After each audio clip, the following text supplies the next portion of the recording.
Dr. Bayaban, magandang gabi at welcome sa programa. Yes, magandang gabi po, Sir Eric and Sir Andy po, no, sa imbitasyon po para maging panauhin nyo ngayong gabi po, no, para maipaliwanag po natin kung ano pong ginagawa po natin dito sa Kaap po, no.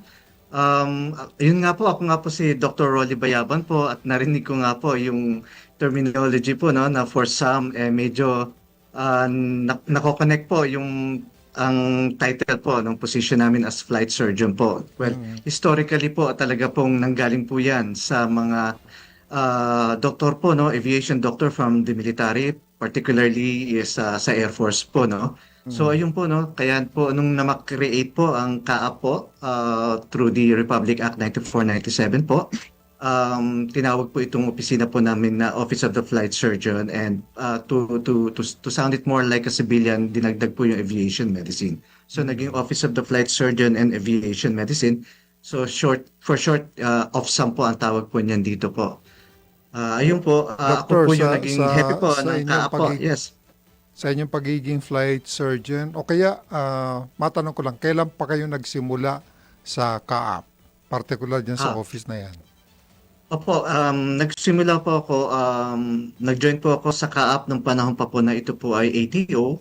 Noong 2005 po ako nag-join until na maging ma-create po yung CAAP po, no, from ATO through the passing po ng Republic Act 9497 po. So Mm. kung bibilangin po natin po, ngayong taon po ika 20 years na po ako sa service po. So as chief po, tumatakbo po around almost 14 years na po ako as chief of the Office of the Flight Surgeon po. Career na career dyan sa CAAP. Ah, opo. Ano po ang pangunahing layunin nitong Office of the Flight Surgeon and Aviation Medicine sa CAAP? Dr. Bayaban? Yes po, ang Office of the Flight Surgeon po, no, mandated po siya sa ating batas na magbigay ng support sa ating Flight Inspectorate Service.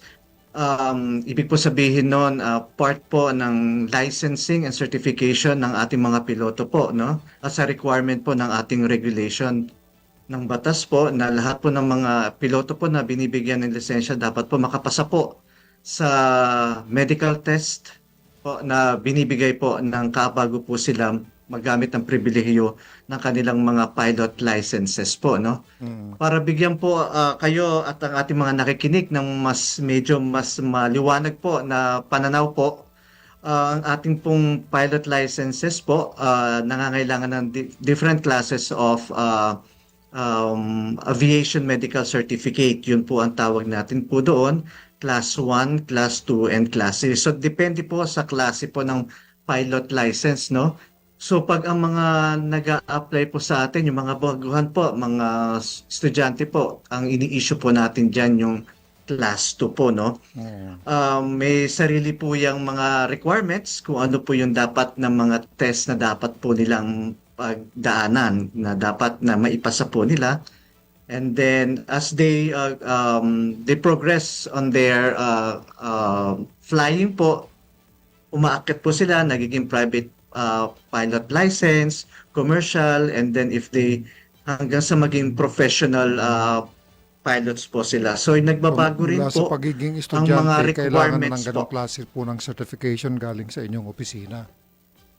Yes po, sir. Kailangan po yon kasi kung hindi po yon, kung wala po silang medical po, hindi po nila magagamit ang mga lisensya po nila po. Dr. Riley, tuloy lang natin yung ating usapan. Ano? So, yung mga classification, yung mga, ano ba tawag nga doon sa medical certificate para sa mga piloto? Aviation Medical Certificate po.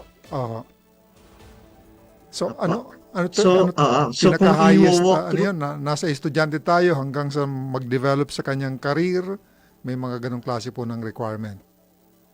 yes po, sir, no? So may frequency rin po, no, ng how often they are renewing their medical po, no? So as they move forward their career, pag sa professional, so yung naging every 2 years po, nagiging every year, and then every 6 months po, no? So yung mga lumilipad po sa commercial po, no, sa mga airlines po, every 6 months po yan sila po, no, yung holder ng mga airline transport pilot license po. So, mas matindi po yung mga examinations and requirements na pinagdadaanan po nila every time na magme-medical po sila. So, nasasakop po sa evaluation po ng mga ating piloto, no, yung both their physical and mental health or capacity po na dinidetermine during the medical assessment pag pumupunta po sila po sa amin. So kung titignan po natin, talagang nasa regulasyon po yon na sinusunod po natin under the ICAO. So talaga strictly po ang mga standards po, kung ano po yung nasusulat, yan po ang sinusunod po natin. And Ito ba many yung of mga those standards na na ating mga sinusunod din sa ibang bansa? International po ba itong mga standards nito, Dr. Bayabay? yes, yes po, sir. Bali, nasa ICAO Annex 1 po yan sa personnel licensing po. So, talagang yan po yung standard na kailangan susundin po ng bawat member states po ng ICAO po or International Civil Aviation Organization po. Gaano ho katagal yung testing sa kanila, yung processing ng ganitong klase po ng medical certification? Ni-imagine ko lang kasi yung mga piloto yata, hindi ko alam kung may day off sila, kung anong araw sila nagpapahinga. Ilang araw ba inaabot yung testing na ganyan, Doctor? Opo. So, ang nasa atin po na charter po, no, at sa simple transaction po, usually po, 3 araw po, no? Dapat hindi ho sosobra sa 3 araw po. But there will be times na kunwari during the assessment po ng medical examiner that would require them to have additional test. Doon lang po nagkakaroon ng medyo nadadagdagan lang po ng araw depende how soon they can comply with the additional test, no? Kunwari may mga findings that requires further evaluation. Yun po, medyo tatagal lang po pending po doon sa submission po ng ating mga ah, pilot applicants po. Itong mga medical examination na ito at evaluation, saan po ito ginagawa? Saka po ba ito at saka sino ho ang gumagawa nito? Of course, siguro mga personnel ninyo, pero ano yan, may sapat na bilang ba kayo ng mga doktor to do the evaluation, Doc? Yes po. Ganito po sir, no? So lahat ng examinations po natin, majority po dito po ginagawa po sa OFSAM po, no? Sa Office of the Flight Surgeon. Ako po, ang role ko po is the assessor, meaning po, meron po tayong sets of doctors, mga flight surgeons po or medical examiners, na sila po talaga yung umaharap po sa aplikante, sa mga piloto. Sila po yung nagko-conduct ng physical examination, sila po nag-i-interpret ng mga test results and everything. So, gagawan po nila ng assessment yan, and at the end of the evaluation, maglalagay po sila ng recommendation. So, as part of double checking their work, ako po yung nag-audit ng kanilang examination if it meets the standard po, no, ng as far as procedures, yung medical standards stated in our Philippine Civil Aviation Regulations Part 2. So if everything is in line according po sa ano, and yun po, dun po nai-issue po yung approval ng medical, and that's the time that we will release the medical po. So, ibig sabihin, the fact na dyan sa OPSAM ginagawa yung mga examination na yan, di katulad sa ibang profession, kung minsan kailangan kami palipat-lipat ng facility o doktor. Sa inyo dyan, madali na hong mag-attend ang piloto at hindi naman sila kinakapos ng oras, Dr. Rolly.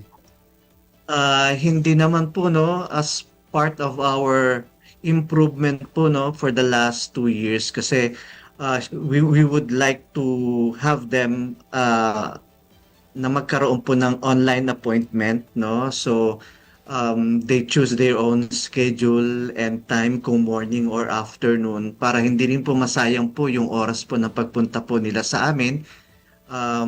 So if they are scheduled so online, so we expect them to be there and assisted by our staff po. So we could prepare po kung sino po yung mga darating every day, and then their previous records are pulled out when necessary, para po mabilis din po yung paggawa ng assessment po, no, na itong araw nito, ito yung pilotong darating. So, yun po, mas nagagawan po namin ng mas smooth, no, na management po ng time with our clients po.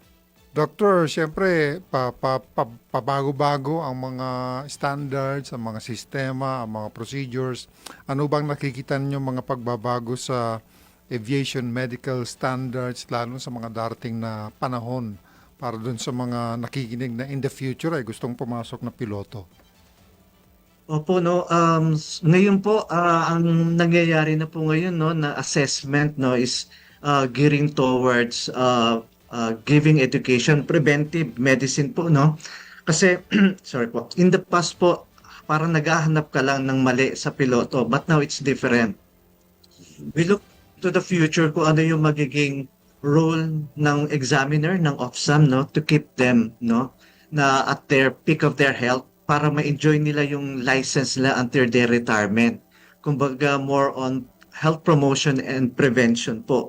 So, ngayon po, dinidiscuss na as early as if they are sign na ng family history ng mga diabetes, hypertension, no, even looking into the kung familiar po kayo, no, sa weight po, no, na taken into consideration po yung BMI or body mass index po, no, in assessing po. So as early as that, nagkakaroon na po ng teaching po ang ating mga flight surgeons po or medical examiner to explain to them kung ano yung mga future complications po, no, if those are not addressed early on. So mas nakikita namin po yung engagement ng pilot to learn more about their fitness as early as when they are starting their career, no, rather than too late na and we could no longer give them the certification. Nasasayang po yung time and of course yung money that they invested for that career po. So yun yung ni-explain namin sa kanila, so they will be more engaging to us. Nagiging mas maganda and open yung relationship between the doctors and the pilots po. Oo, importante po yun kasi mga pareho pong kritikal ang trabaho ninyo, Dr. Rolly, at saka yung mga piloto. Doc, meron po ba kayong mga plano na magtatag ng mga medical examination center o facility dyan sa Visayas at Mindanao? Yes po sir, no.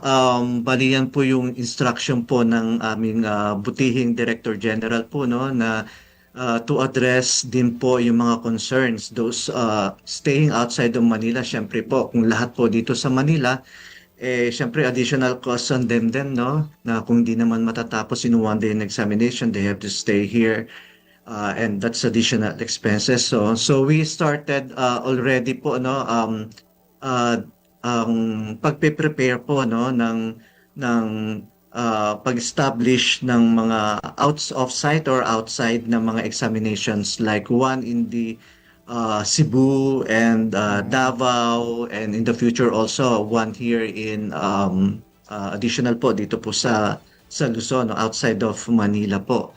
So ayun po yung piniprepare po namin, and we're looking forward to that realization po, no.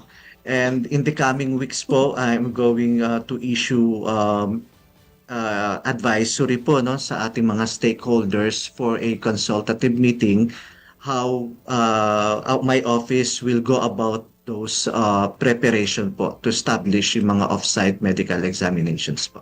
Siguradong napaka-importante ng trabaho ninyo at ini-imagine ko lang, of course, pag sumasakay ako ng aeroplano, nakikita ko naman yung mga piloto, paminsan-minsan kumakabay o lumalabas, nagpapakita sa pasahero.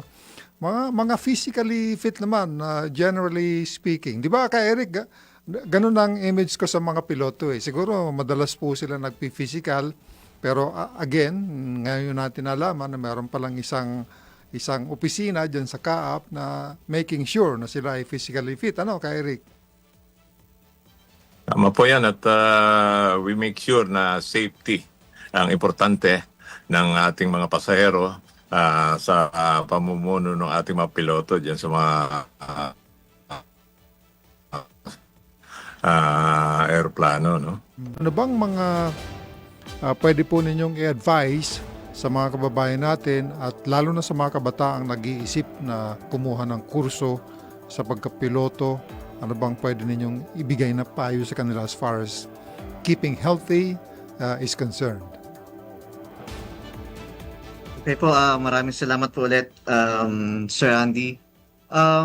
Para sa mga nag-aspire po no, na maging piloto, ang nakikita po natin dyan no, sa mga darating po na panahon, mas marami pong pangangailangan na para sa ating sector ng aviation po. No, kakailanganin po sa atin no, dahil lumalaki po yung operations po. No. Sa mga nag-aspire po, kasi ang pag-assess po no ng meeting the standards po no sa pagiging piloto po, malawak po 'yun no. Mental, physical no na requirement po no. Pag sinabi pong physical po, napaka-importante po, totality po, hindi lang natin pwede sabihin na ang importante lang, mata lang, tenga. It's a total, yung wholeness po ng person po, no? Physically and mentally po, no? Being a pilot is really a challenging profession po, no? Multitasking po siya, hindi po siya simple. Na kung gusto mo magiging piloto, piloto ka kaagad. Hindi po ganun, no? Meron po tayong pagdadaanan. So sa part po ng medical aspect po no, so yung readiness, discipline, kailangan po bago po sila mag-umpisa, this is what's actually happening po no, na we advise those na bago po mag-proceed po, they can go to our office, have themselves check no, yung mata nila, yung tenga po nila, para po masabi natin if they will really qualify o mapapasa po nila yung medical kasi ano po malaking i-invest po diyan no, time and money if you choose that career po no, lalo na as professional pilots po no. So kailangan po they meet the visual requirement, the hearing requirement and everything. There are conditions po kasi na talagang disqualifying po do, so that's something they need to learn po no. So I encourage actually, we really actually appreciate those interested po no na maging piloto, and then they would ask kung ano yung mga medical standards or requirements that they need to pass. So diyan po namin na-discuss. Medyo mahaba lang po pero we always willing po kami na ma-explain po yan. So and then those who are already flying po no, ini-emphasize po namin yung discipline po and then yung openness to us no, na kasi nakasarma rin naman po yung kanilang sa responsibilidad ng piloto na kung sakaling along the way, even though nabigyan na ho sila ng certification, they are fit to fly. If something happen in between, they really have to report that to us, no? So meron ho kami mga reporting system na pwede po nilang puntahan through online din po. And then, or available din naman po sa website yung mga contact informations, email addresses, they could inform us through my office or our help desk po. So doon po kami nakakatulong po sa kanila po. Dr. Rolly, alam nyo, wish ko lang sana na, of course, ang mga piloto, lalo na mga commercial pilots, nagdadala po ng maraming pasahero sa every flight. Ano. Wish ko lang sana yung mga driver ng mga public utility vehicles, ng mga bus, at jeepney, ay nagme-maintain din ng tamang health condition nila. Of course, hindi na po ninyo trabaho yan, pero wish ko yun. Gusto kong makita na healthy sila, magandang pangatawan, at siyempre malinis. Pangarap siguro natin yan, Dr. Rolly. Yes. Yes, Candy. Dr. Rolly, maraming salamat.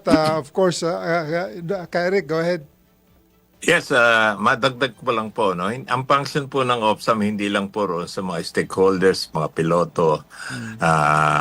Doon ating pong mga empleyado ay dumadaan din dyan sa mga series of tests. Nagbibigay tayo ng libreng treatment sa ating mga empleyado sa buong 44 CAAP airports.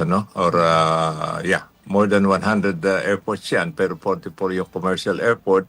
Meron po, nagpo-provide po tayo ng medical assistance dyan. At in fact, meron pong ginagawang OPSAM na every month, may mga surprise drug testing tayong ginagawa, no? At so far, for the last 5 years naman po, very minimal at mga hindi naman po regular employees yung mga nahuhuli. Less than 5 or 3. In fact, last year, 3 lang yata yun at job order pa, no?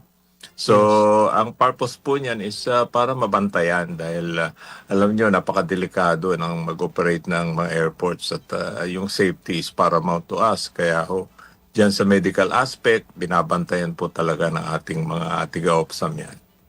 Nga palang requirement sa mga pasahero, halimbawa may emergency sa aeroplano. Gusto ko lang matanong, gaano karami ang mga doktor sa OFSAM? At isa pang tanong, dun ba sa mga airport natin, sa mga domestic airport, international airport, may naka-assign ba mga doktor dyan?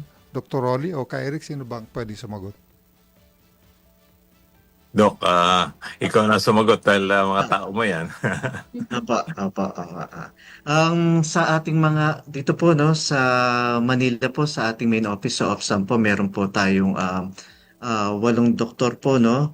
So sila rin po yung umiikot, bumibisita po sa iba-ibang airport po no. And then po ang ating mga airport po na may mga commercial flights po na meron po tayong mga medical team po diyan na nagme-maintain po ng clinic po no. Ang ating mga commercial operators po no, yung mga Airline. natin po ang operators po ng mga commercial flights, meron din po silang sets of hired flight surgeons po no Yun. na nagpo-provide din po sa kanila po no. Let's say for example may mga reports on their passengers po, sila po yung nag-handle po niyan po sir. So may mga doktor ang mga airline na yun ang trabaho nila. Yes po. Ayun. Thank you very much, Dr. Rolly. Maraming salamat sa impormasyon na yan. Siguro sa mga kababayan natin na nag-iisip kung ano ang trabaho ng CAAP as far as certifying the pilots. Ganito po kabisi si Dr. Rolly at ang kanyang staff sa OPSAM. Maraming salamat at sana sa susunod na pagkakataon, magkaroon pa tayo ng panayam. Kay Eric Apolonio, maraming salamat din sa buong CAAP, of course. Yes, maraming salamat po at sa suporta para sa CAAP at nakikita ng ating mga kababayan kung ano yung function ng CAAP. Salamat po at magandang gabi. Maraming salamat. Si Kay Eric Apolonio, tagapagsalita ng CAAP, si Dr. Rolly Bayaban, ang Chief ng Office of the Flight Surgeon and Aviation Medicine, diyan po sa Civil Aviation Authority of the Philippines.